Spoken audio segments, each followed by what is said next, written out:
రెండో అయోధ్యగా పేరుగాంచిన ఒంటిమిట్టలో వైభవంగా ముక్కోటి ఏకాదశి ముస్తాబైన కోదండ రామాలయం. వైఎస్ఆర్ జిల్లాలోని ఒంటిమిట్టలో ముక్కోటి ఏకాదశికి ముస్తాబు చేసింది టీటీడీ. బాలాలయ మండపాన్ని సుందరంగా తీర్చిదిద్దగా సీతారామ లక్ష్మణ మూర్తులను పుష్పాలతో ప్రత్యేకంగా అలంకరించారు. ఉత్తర ద్వారంలో గరుడ వాహనంపై స్వామివార్లను భక్తులు దర్శించుకునేందుకు ప్రత్యేక క్యూలైన్లు ఏర్పాటు చేశారు టీటీడీ అధికారులు. రామయ్యను దర్శించుకునేందుకు క్యూలైన్లలో భక్తులకు ఎటువంటి అసౌకర్యం కలగకుండా పటిష్ట బందోబస్తు ఏర్పాటు చేశారు.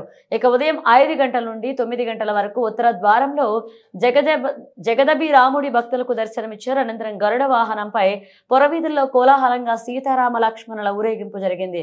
జగదబి రామునికి భక్తులు కర్పూర హారతులు సమర్పించారు.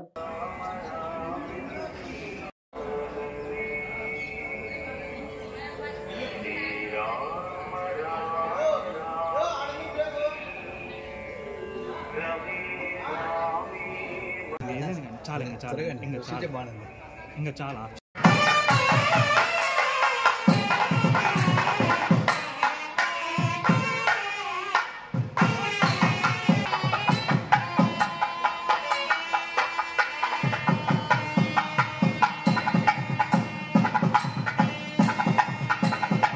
గానేనా